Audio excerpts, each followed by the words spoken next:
I'm going to talk to you now about fuel cells.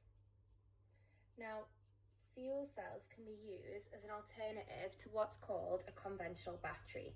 Now, a conventional battery is literally just one or more cell. So we've got our cell here,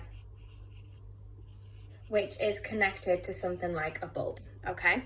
Now what happens is within the cell, within here, the chemicals within there, they react, and what they do is they release electrons, which creates an electrical current, and that causes the bulb to light. Now, these are some of the batteries, like this is a sort of thing that happens in the batteries that you use. And the thing about this is the batteries eventually run out because the chemicals, the reactants run out. Now, what that means is that the batteries die. So when we say the battery's dead, this is what's happened is the reactants inside the cell, they're gone. Okay. Now, we can use a rechargeable battery instead, which we'll talk about another time, or we can use fuel cells. Now, fuel cells can be used constantly as long as fuel keeps getting put in. Okay, so first of all, we've got our fuel. So like I said, the fuel is hydrogen, okay? And the only product, which is a waste product, okay, we don't need it, okay, of fuel cells is H2O, so water.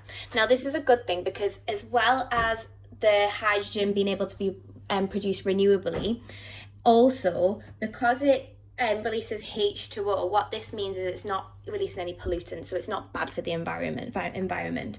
Okay, now the fuel cell itself, okay, it's kind of got two sides. Okay, so you've got this side where hydrogen goes in, okay, and then we've got the anode and also the cathode, okay, and in the middle we've got an electrolyte. Okay, now on the fuel cell will also be connected to, in this case, a bulb. However, it might be connected to something else, like for example, it might be used to fuel a car.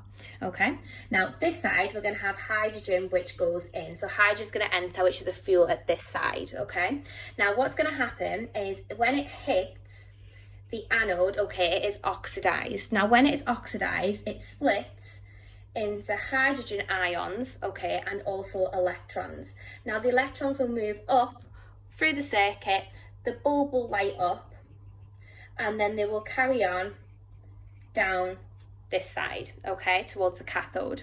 Now the hydrogen ions will move across the electrolyte towards the cathode. Now this side we're going to have oxygen which is going to enter. Now what happens is the oxygen, it reacts with the hydrogen ions and the electrons. So we're going to have oxygen, which is going to react with the hydrogen ions and the electrons. Now, if we get oxygen, hydrogen ions and electrons, for example, we've got here something that's going to be made from them too. Like I said, the product is water. Okay, so from this, we're going to get H2O. Now, the H2O is going to leave here, and that is our product.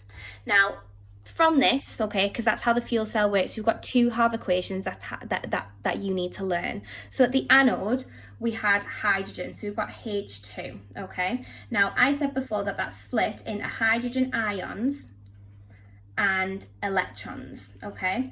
But we need to balance it, okay? So to balance it, we're going to have a 2 here, so we've got 4 hydrogen. We've got 4 hydrogen here, which means that we're going to have to put a 4 here, and then we're also going to have to add 4 electrons, okay? And then we've already kind of started the half equation for here, okay? So if we've got O2, so we've got 2 oxygens, okay? Now we've only got 1 here, so we need to put a 2 in front of here. That means we've got 4 hydrogens, so we need to put a 4 in front of here, okay? Now, in terms of this, okay, these are our 2 half equations, okay, and that's how our fuel cell works. Now what I'm going to do is I'm going to pause the video and then put a quiz up for you to answer again, okay? I appreciate that's quite a long process and it is quite complex, so if there's any questions, just give me a shout.